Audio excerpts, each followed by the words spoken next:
Welcome to Creations of Our World, the show where we explore the stories behind the things we eat, drink, and love. I'm your host, Kelly. And I'm Justin. It's great to be here, Kelly. It's great to have you, Justin. Now, today we're diving into a condiment that has set the culinary world on fire, both literally and figuratively.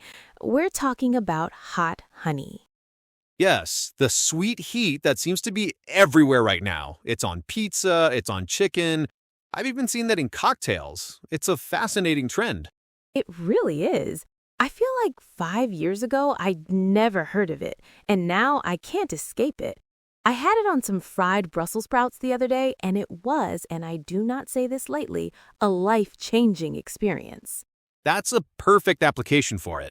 The sweetness cuts through the bitterness of the sprouts, and the heat just wakes everything up. Exactly. So that's our mission today. We're going to break down what hot honey is, how it's made, and why this spicy, sticky stuff has become the it condiment of the decade. Justin, as our resident culinary expert, are you ready to guide us through the hive? I am ready. Let's get into it. So, to start at the beginning, what exactly is hot honey? For someone who's never had it, is it as simple as just mixing honey and some Tabasco sauce together? You could, and you'd get something spicy and sweet, but true hot honey is a little more nuanced. It's really about infusion. Infusion, okay. Right. The basic process involves gently heating honey and infusing it with chili peppers. You're not just mixing in a sauce, you're extracting the oils, the flavor, and the capsaicin, that's the compound that makes peppers hot, directly from the chili itself into the honey. So you're actually cooking the peppers in the honey? Essentially, yes, but very gently. You don't want to boil the honey. Honey has delicate floral nodes and beneficial properties that can be damaged by high heat. So it's a low and slow process. You warm the honey, add your choice of chilies, they can be fresh or dried, and let them steep for a while. And what kind of chilies are we talking about? Does it matter? Oh, it matters a lot. This is where you get all the variety. Some producers use peppers that are more about a bright, sharp heat, like habaneros or scotch bonnets. Others might use something smokier, like chipotles. A very common choice for a balanced heat and flavor is the Fresno chili. Right. And after the infusion, the peppers are strained out, but some brands will leave the little flecks of chili in the final product, which I think adds a nice visual appeal. It does. You can see the heat. Exactly. And there's one more key ingredient that a lot of the best hot honeys have, a little bit of acid, usually vinegar, like apple cider vinegar. It might sound strange, but it's crucial. It cuts through the intense sweetness and balances the flavor profile, so it's not just sweet and hot. It adds a little tang that makes the whole thing more complex. That makes so much sense. So, for our listeners at home who are feeling adventurous, is this something they could make themselves? Absolutely. It's one of the most rewarding and easy DIY projects in the kitchen. You just need a cup of good quality honey, a few of your favorite dried or fresh chilies, and a splash of vinegar. What would you recommend for first-timers so they don't, accidentally create something way too spicy? I'd start with dried chiles de árbol. They have a clean, straightforward heat that's not overwhelming. Just crush a few of them and add them to a small saucepan with your honey.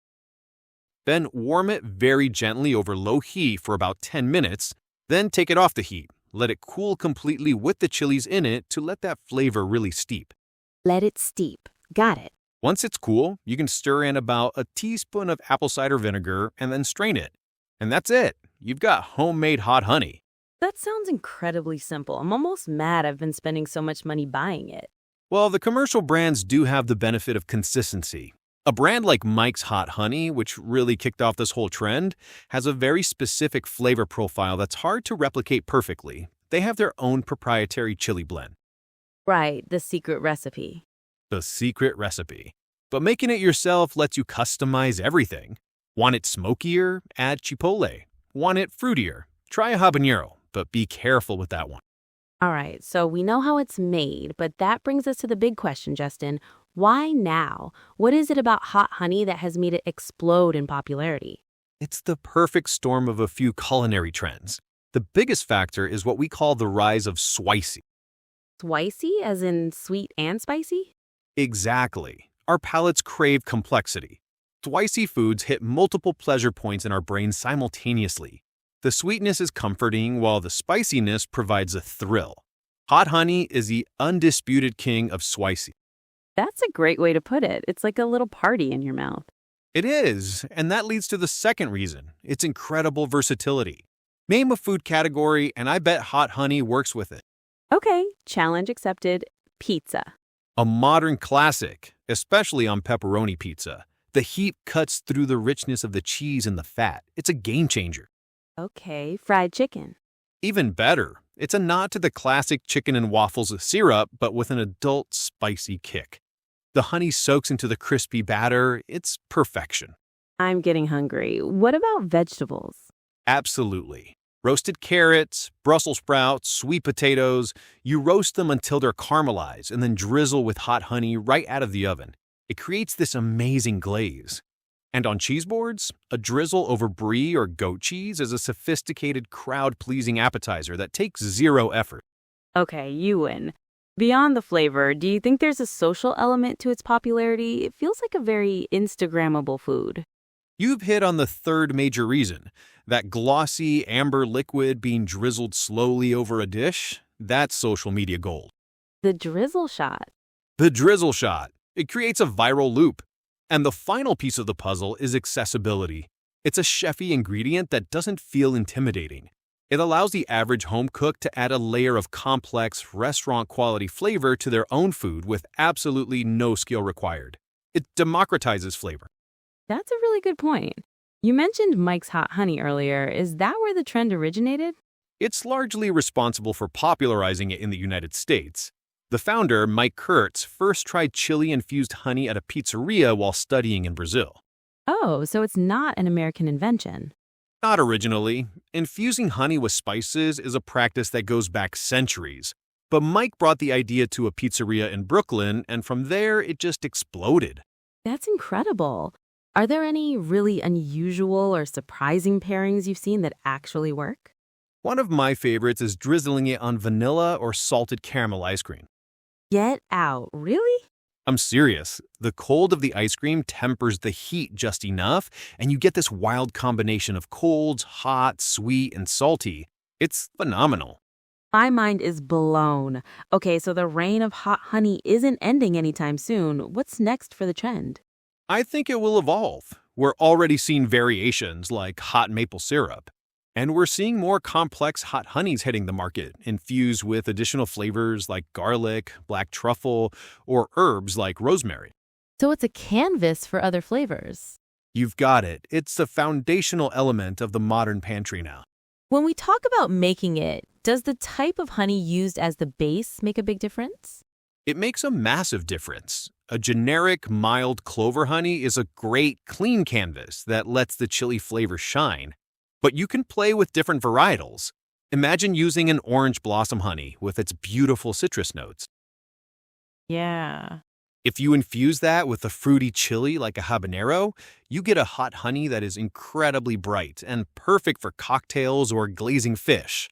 Oh, wow. Hot honey glazed salmon with an orange blossom base sounds incredible. Right? Or use a darker, robust honey like buckwheat with a smoky chili like chipotle. You create a hot honey that is deep, dark, and complex, and would be amazing on barbecue. So for people making it at home, a trip to the farmer's market to get a local honey could be a real game changer. It's the single best thing you can do to elevate it. You're not only getting a more interesting flavor, but you're also supporting local beekeepers. This has been so enlightening. It's not just a trend, it's a technique, a flavor theory, and a canvas for creativity. It really represents the best of modern food culture. It's global, it's accessible, and it's endlessly adaptable. Oh, absolutely. Hot honey on a warm, buttery biscuit is a revelation. Or drizzled over crispy bacon. It elevates breakfast classics. And we haven't even touched on cocktails. Justin, you just opened a whole new door for me. You briefly mentioned cocktails earlier, and I can't let that go. How does one even start using hot honey in a drink? Are you just pouring it straight into a margarita? Not quite, but you're close. It's a fantastic substitute for simple syrup or agave nectar in many classic cocktails. For a hot margarita, you'd build the drink as usual, tequila, lime juice, but instead of agave, you'd shake it with a bit of hot honey. You might need to thin the honey with a little warm water first to make a syrup, but it dissolves beautifully and adds this incredible depth and a warm kick on the finish. That sounds amazing. What about a whiskey drink? I'm a big fan of an old-fashioned. Absolutely. A hot honey old-fashioned is a game changer. You just muddle a little hot honey with your bitters instead of a sugar cube. Add your bourbon or rye and a big ice cube. The smokiness of the whiskey plays so well with the sweet heat. It's a mixologist's secret weapon to adding complexity without a lot of extra need. I'm definitely trying that this weekend. It's amazing how one ingredient can spark so much creativity. Since you're so good at spotting trends, it makes me wonder, with hot honey being so big, what do you think is next? What's the next hot honey? That's the million-dollar question. I think the Swissy trend is here to stay, but it's going to evolve. We're already seeing hot maple syrups, as I mentioned. But I think we'll see more savory infusions becoming popular. Think about things like herbaceous simple syrups, rosemary black pepper, or thyme lemon. These can be used in both cocktails and cooking. So moving beyond just heat. Exactly. It's about complex, layered condiments.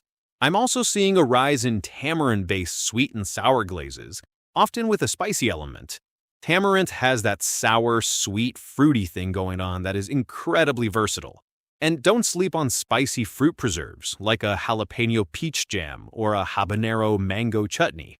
They hit that same Swissy note, but with more texture and fruit-forward flavor. The core idea is the same, a single ingredient that can instantly elevate a simple dish. So, to wrap up, what's the one dish that will convert any hot honey skeptic? I have to go with a good slice of cheese pizza. It's the perfect gateway dish. A little drizzle on top just adds this surprising, delightful warmth and sweetness that makes you say, "Oh, I get it now." Excellent advice. Well, Justin, thank you so much for breaking all of this down for us. I'm officially inspired and also very, very hungry. My pleasure, Kelly. Always happy to talk food. And that's all the time we have for this episode of Creations of Our World. Join us next time as we explore another fascinating creation. Until then, stay curious and stay hungry.